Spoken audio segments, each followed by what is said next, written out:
Baik, Assalamualaikum warahmatullahi wabarakatuh. Perkenalkan, nama saya Andi Setiawan dengan NPM 2030 151 akan mempresentasikan yaitu materi tentang influence diagram.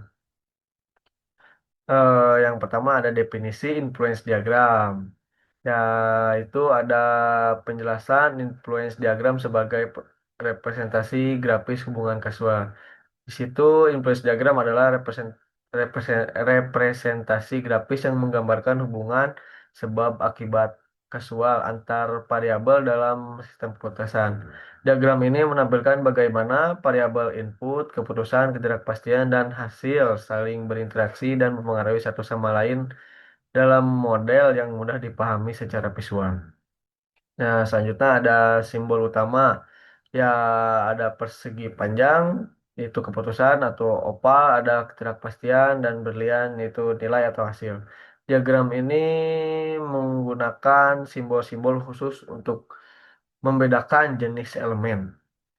eh ada persegi panjang melambangkan variabel keputusan elemen yang bisa dikendalikan oleh pengambil keputusan. Ada opal mewakili variabel ketidakpastian. Hal-hal yang tidak dapat dikontrol dan memiliki variasi kemungkinan. Lanjut ada berlian. Berlian situ menunjukkan nilai atau hasil yang ingin dicapai sebagai tujuan dari sistem atau keputusan. Lanjut ada fungsi panah sebagai hubungan pengaruh antar simpul. Panah di situ ada panah dalam inverse diagram menunjukkan arah pengaruh atau ketergantungan antar elemen. Panah bukan menunjukkan urutan waktu, melainkan menunjukkan bagaimana satu variabel mempengaruhi variabel lain secara langsung dalam konteks pengambilan keputusan. Lanjut ada sejarah singkat dan konsep utama. Pertama yaitu ada asal mulai influence diagram oleh J. Wright Forrester. Influence diagram situ yaitu pertama kali diperkenalkan oleh J. Wright Forrester pada tahun 1969 dalam bukunya yang berjudul Industrial Dynamics. Diagram ini dikembangkan sebagai untuk memvisualisasikan hubungan sebab akibat dalam sistem dinamis dan digunakan dalam analisis sistem kompleks dan pengambilan keputusan.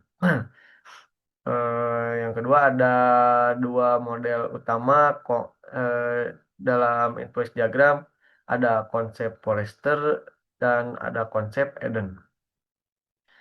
Konsep Forrester sendiri yaitu yang menggambarkan hubungan kausal dan dinamika sistem melalui simbol tertentu, seperti awan, lingkaran, segi empat, dan panah. Ada juga konsep Eden yaitu yang lebih fokus pada variabel bebas dan variabel terkait dalam sistem yang digambarkan melalui simbol.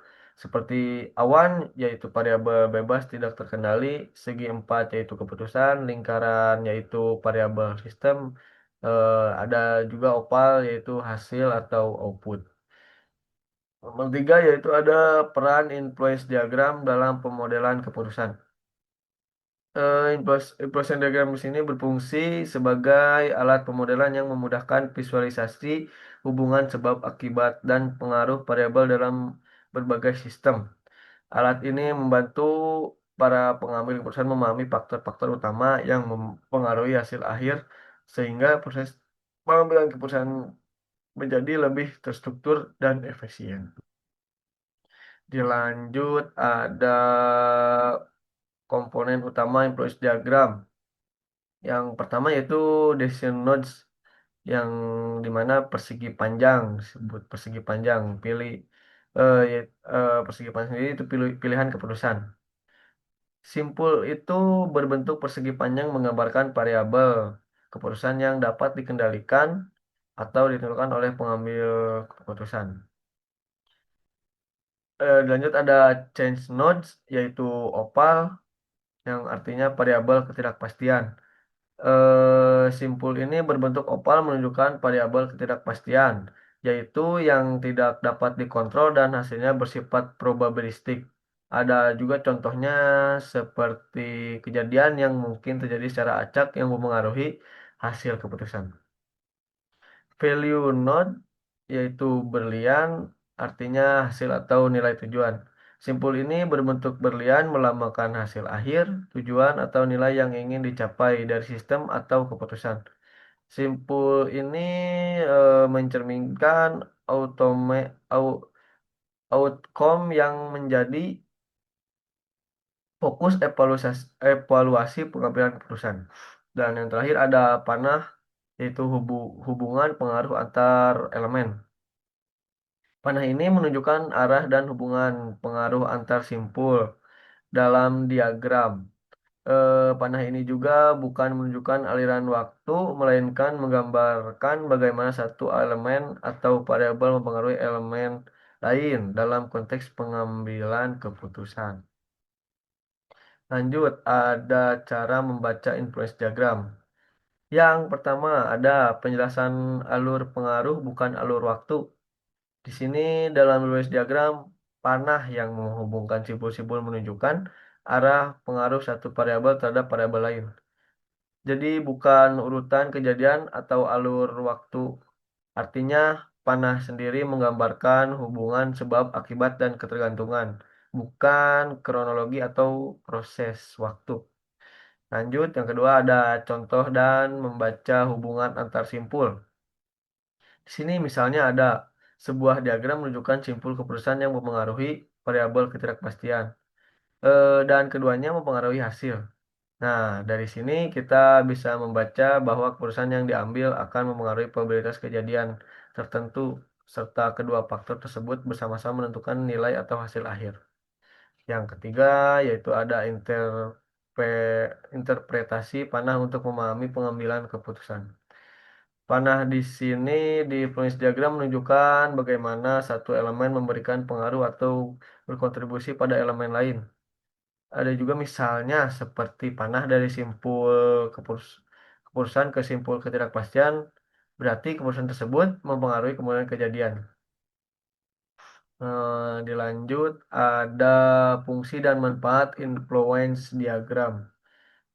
Yang pertama ada menyederhanakan masalah keputusan kompleks.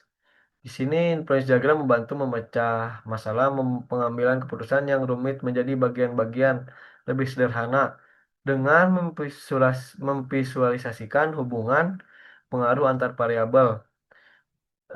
Ini memudahkan analisis dan penanganan masalah yang kompleks secara sistematis dan jelas.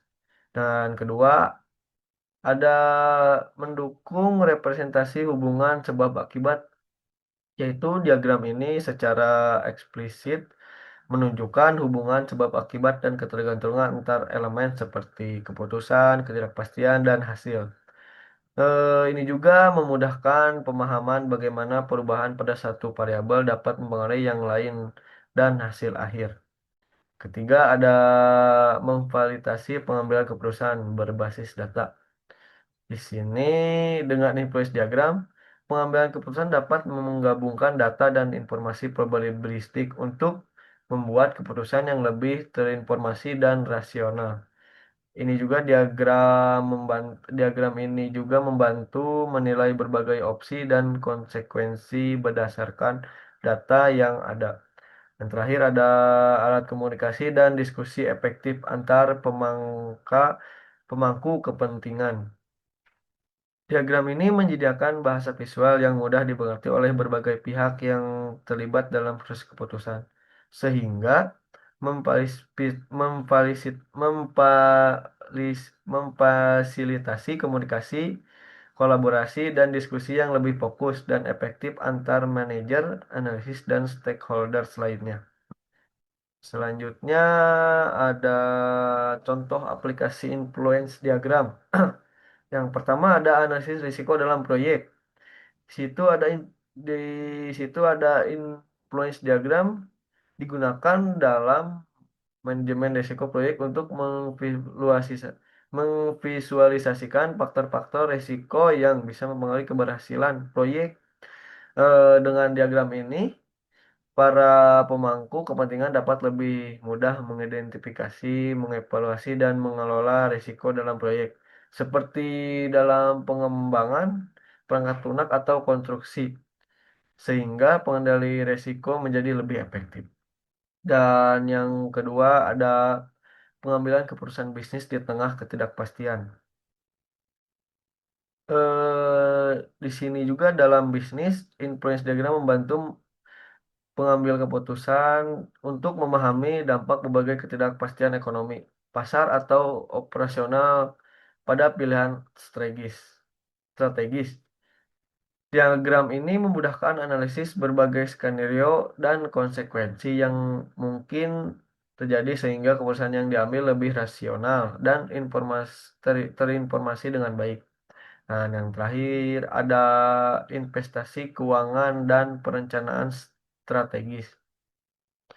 Dalam dunia investasi ini, influence diagram dipakai untuk menggambarkan bagaimana ketidakpastian seperti fluktuasi pasar saham, dividen, dan nilai akhir investasi berpengaruh terhadap potro- portofolio investasi. Diagram ini yaitu investor dapat mengevaluasi risiko dan potensi keuntungan dari berbagai pilihan investasi dan merancang strategi investasi yang optimal.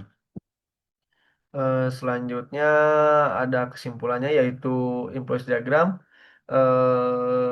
bisa disebut merupakan alat grafis yang powerful untuk menggambar dan menganalisis pengaruh berbagai variabel dalam pengambilan keputusan dan juga ada elemen-elemennya di situ.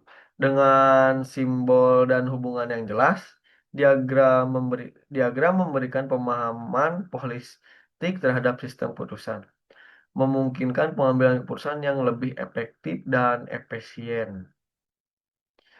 Eh, Cukup saja dari saya. Mohon maaf apabila ada banyak kesalahan.